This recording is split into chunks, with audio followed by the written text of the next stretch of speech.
maps that there's like a Peugeot Citroen facility. I don't think they have a factory up here. Exit the roundabout onto Boulevard André Citroen.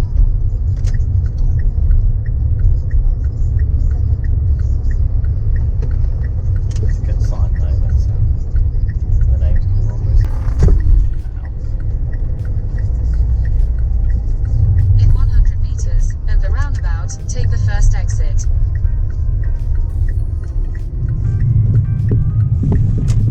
Picturesque. Oh. There on that.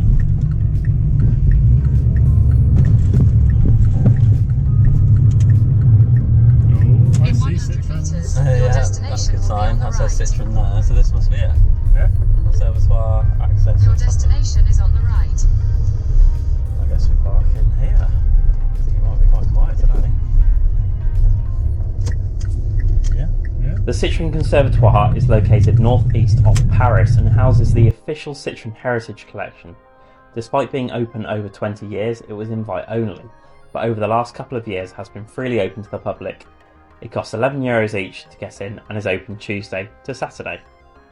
I love Citroens. This place for me was like a haven, and it certainly didn't disappoint. It's an incredible collection of historical vehicles, unique production cars, motorsport legends, and truly wild concepts.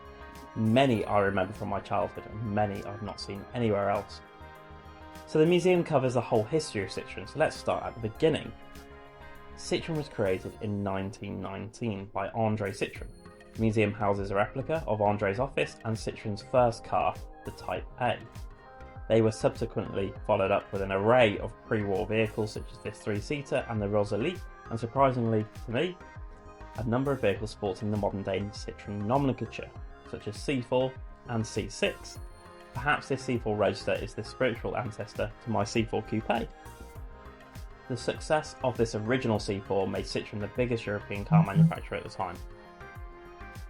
Citroen followed those models up with a number of lovely pre-war models until we get to the rather well-known and innovative Traction Avant, which was one of the first front-wheel drive models out there, using a transaxle gearbox which sat in front of the engine, and despite those classic looks was actually a rather advanced monocoque chassis. The cost of developing the Traction Avant bankrupted the company and it was bought out by Michelin. A year later, André Citroen sadly died. Now we get to World War II and the impact it had on Citroen, and leads us to three very fascinating cars in the museum. Through the 30s, Citroen was working on something completely new, known at the time as the TPV, a simple car for the masses with the innovative front-wheel drive configuration of the Traction Avant, and a novel suspension setup famously designed to allow a basket of eggs to be transported over a ploughed field and to take 4 people and 50 kilos in comfort at 50 kph.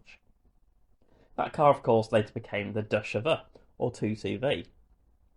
Now, Citroen produced many prototypes of the TPV, but during the Nazi occupation it destroyed many, apparently over 200, and hid a couple, while unknowingly was that 3 prototypes were also stashed away in the roof of a building at a Citroen test facility. It wasn't until 1995 that they were discovered, so they were very well hidden indeed. You really can see how different yet advanced this car would have been for the late 30s and early 40s. These early prototypes experimented with water cooling and even one headlight, and had no boot lid and very basic styling, but was still very novel, demonstrating the latest technologies of the time. Citroen was finally able to sell the 2CV, albeit notably updated from 1948. It featured an air-cooled flat-2 engine with inboard front brakes, that super clever hydraulic ram-style suspension, rear hinge front doors and removable seats that could be used for picnics. The early car had a canvas roof that also stretched down the back of the car like the TPV prototypes. The 2CV stayed in production until the late 80s and was updated many times during that period, which can be seen walking down the 2CV aisle in the museum. There were also many versions like the twin-engine four-wheel drive Sahara and the Fourgonette van, or other 2CV drive models like the Diane, the Saloon and Estate Ami, the Mahari and the African Market FAF, which is based on the 2CV. They even have one of the vehicles used in the James Bond film, For Your Eyes Only. It was great to see the history of this car after our time hiring the TCV the day before. Just 7 short years after the launch of the TCV, Citroen dropped the DS on the world. Something completely different, something luxurious, stylish, cutting edge and truly innovative. This thing made waves in the 50s. The collection holds various Series 1, Series 2 and Series 3 versions, including the Estate Safari and the ID entry-level versions. The DS offered various technologies, such as the famous Oleo pneumatic self-levelling suspension, with its variable ride height and the ability to drive on 3 wheels, all-round disc brakes, power steering, and for late Series 3 cars, cornering headlights, a feature my C4 VTS has, and a lovely nod back to the Citroen DS. Many years later, Citroen decided it had too much money and bought always cash-strapped Maserati. Hard to imagine them doing that nowadays. The fruit of this relationship was that Maserati would design and develop a new V6 engine to be dropped into Citroen's next showstopper, the SM Luxury Coupe. Around the same time the SM launched, the thoroughly modern GS came out, a wonderfully styled car with the famed suspension and air-cooled engines. Citroen would also experiment with rotary engines at this time, in collaboration with NSU, with the M35 experimental prototypes, but also the GS Birotor, which was actually sold to members of the public, but it was a big fail. Citroen ended up trying to buy back all of the GS Birotors, so they didn't need to support repairs and spares in market. Following the GS, Citroen was at it again, developing another quirky, stylish and innovative model, the CX, one of my all-time favourite Citroens. The CX would be the last Citroen developed before the merger with Peugeot. All that cash splashing on fancy engines, funky interiors and on supercar manufacturers came at a cost, and Citroen was a bit low on funds and was at risk during the 70s, of which the French government sorted out a merger with Peugeot, selling Michelin's stake and selling it to Peugeot. Peugeot would then take control, where both Citroens and Peugeots would start sharing engines and technologies. The Visa, LN and BX were some of the first models launched through collaboration with Peugeot. That didn't mean Citroen had no freedom. Let's not forget that during this early era, Citroen kept its legendary suspension setup and still messed around with quirky ergonomics, such as with the BX, but with access to Peugeot engines. So they could start giving us some higher performance cars, such as the BX 16 valve, the Visa GTI and the CX Turbo and GTI models. What was astonishing to see here was the 4TC, a road-going homologation version of their Group B rally car. That's right, Citroen had a Group B rally car based on the Citroen BX. And you can find that car in the collection as well. Through the late 80s and 90s, Citroen started to reign in the quirkiness and character.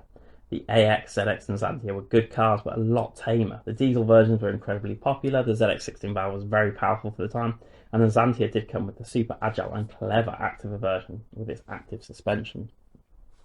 Citroen clearly couldn't keep all the crazy bottled up, because despite the more sedate production cars, the concept cars shown at motor shows were wild, such as the Camin with its pyramid shape, the Xanthia, an AX-based sports car, and the Activa, which was a luxury coupe type car, which previewed the technology that went into the Xanthia Activa. Some of those concepts did preview new very successful Citroens, however, such as the Xane, with its one door on one side and two on the other, very similar to the Spas Club concept at the Matchroom Museum in my previous video. But that car previewed the Citroen Zara Picasso compact MPV, which was a huge success story for Citroen. And the Berlingo Coupe de Plage concept, which gave a preview of the Berlingo, itself a more car-like van designed for passengers, which happened to be the first car ever tested on the newly launched Clarkson era of Top Gear. The concepts got even madder, but did preview future models. The C3 Air previewed a convertible version of the C3, which was closely carried into the production Pluriel. The C Air Dream previewed the shape of the C4 Coupe. The C4 Air Lounge MPV concept influenced the C4 Grand Picasso. The Citroen DS5 of 2011 looks very similar to the C Sport Lounge concept of 2005. And the Citroen C6 Lignage was carried straight into production as the C6, with minor changes. Other amazing concepts unfortunately weren't taken into production, like the stunning convertible C5 Airscape, the C Buggy, the C Airplane, and the wicked-looking Cubic van and Revolt hatchback. The C Cactus did inspire the super frugal and oh-so Citroen C4 Cactus, however.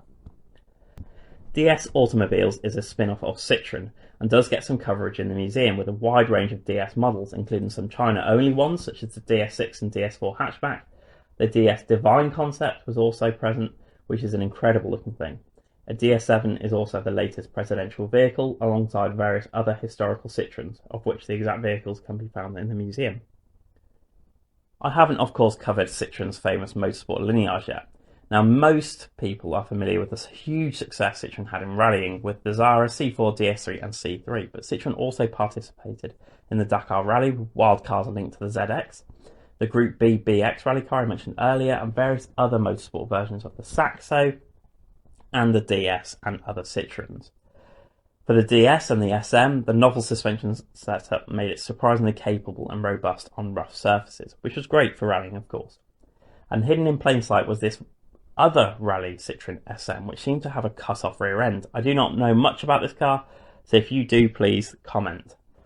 Some other highlights linked to my love of my Citroen C4 include this V6 engine C4 VTS prototype, which features the same 210 horsepower V6 engine as per my Renault Avantime, but was also used in Citroens at the time, including the C5. Additionally, there is a C4 design model on the shelf, of which used the 5-door shape, but with 3 doors, although I think this does look really cool. I think the production coupe looks so much better. Stashed away at the back is a helicopter, and you might be wondering what the heck Citroen has got to do with it. Well, actually, it was Citroen that produced this RE2 prototype, as I understand, looking to branch out into other modes of transport during the 1970s. Only one working prototype was produced, and this is it. And to finish, here is one of the latest concepts from Citroen, celebrating the 100-year anniversary of Citroen. This car is called the 1919 and previews some styling and technology themes Citroen may look to for future models, but with a traditional outlandish concept carness. So there is a quick overview of the Citroen collection. There are far more cars that I've mentioned that you can hopefully see glances of in the background, but I highly recommend checking it out yourself. One thing I did find interesting is that the workshop here is open to the public, so you can take your car to be worked on by proper Citroen mechanics, the same ones responsible for looking after the collection and the cars used in media. So following the museum, we continued our journey north towards the Eurotunnel to head home.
We have finally arrived home after 1,034 miles in 3 days, most of that in 2 days. We've had a terrible day today because once we got back to the UK, the car was telling us it's overheating. It still is right now. It's off the chart. We had ROC come out. They couldn't diagnose it. They didn't think it was getting hot. I didn't think it was getting hot. But they suggested recovery, but then they said that they probably couldn't recover it tonight and wanted to put it in storage, and suggested a hire car for us, which I really didn't want to do. So we made the decision to that brave decision. Hop to a few service stations just to check how it was going.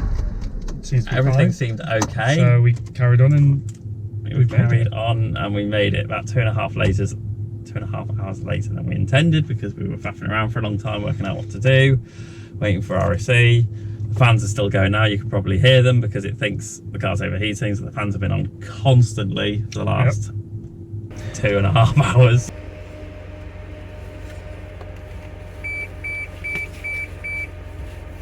So there you go. I've done over 1,000 miles in the Avantime, the longest trip I've done in a very long time, not without incident or issues, but it's still got us back, and we've had a fantastic time. Incredibly comfortable. Sat in this car, in this seat for a long time.